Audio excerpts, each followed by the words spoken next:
Hi there, I'm John of John's Carnivorous Plants, and this is my indoor nursery. Today, I'm going to talk about root oxygenation and you. So, basically, why you should care about root oxygenation in your indoor plants.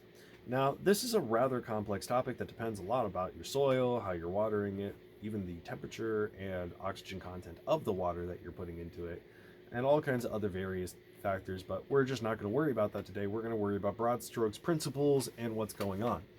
So, some of these plants, like Utricularia, the bladderworts, will. I'm trying to see if I have one over here. Actually, I do not, sadly. They're all over there. Bum bum. Oh well. They like to be flooded. And I mean absolutely flooded. 24/7, they can handle it pretty well. Other plants like these woolly sundews up here, they don't do so good. They can't handle being flooded because so much moisture will eventually build up and rot their crown out. It's just not a good time, or the roots will rot as well.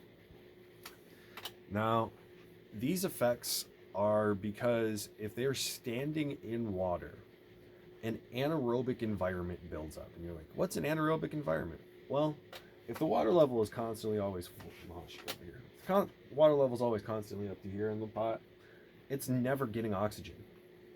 So, because of that, all kinds of nasty, what are called anaerobic bacteria, which use anaerobic respiration, which aerobic respiration use oxygen, anaerobic respiration you do not.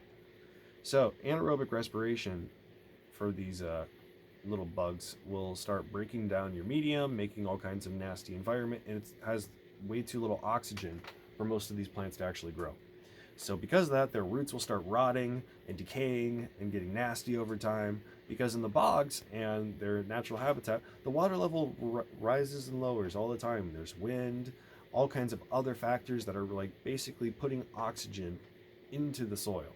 So like rain, all these other things are happening, but in cultivation here, we don't have rain going on. Most of these cases, we're not top watering them. And because of that, your plants aren't getting the same oxygen cycle that they would see in nature.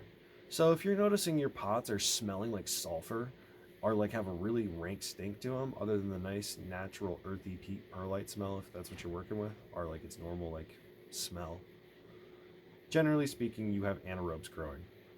And those anaerobes will quickly deteriorate your soil, also cause problems with your plants. It's just not a good time. I don't recommend it. So, how do you prevent this? You let the tray dry out, but not the pot. So, this is an important part.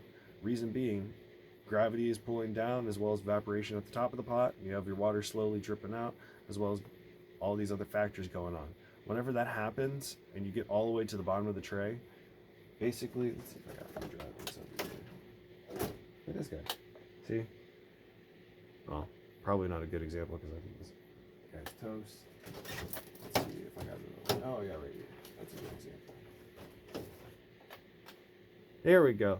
So, soil still has some moisture to it. It still feels slightly wet to me, but is obviously much lighter and drier than you'd want.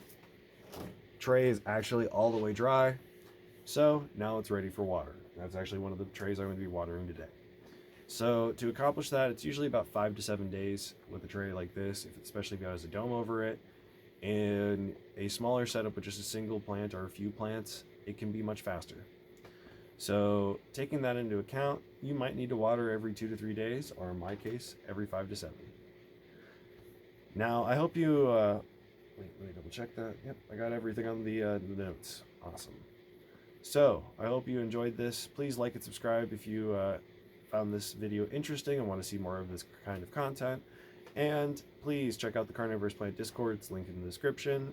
Please also check out my website and get some beautiful carnivorous plants to help support me. Thank you so much. Happy growing. Check you out in the next one.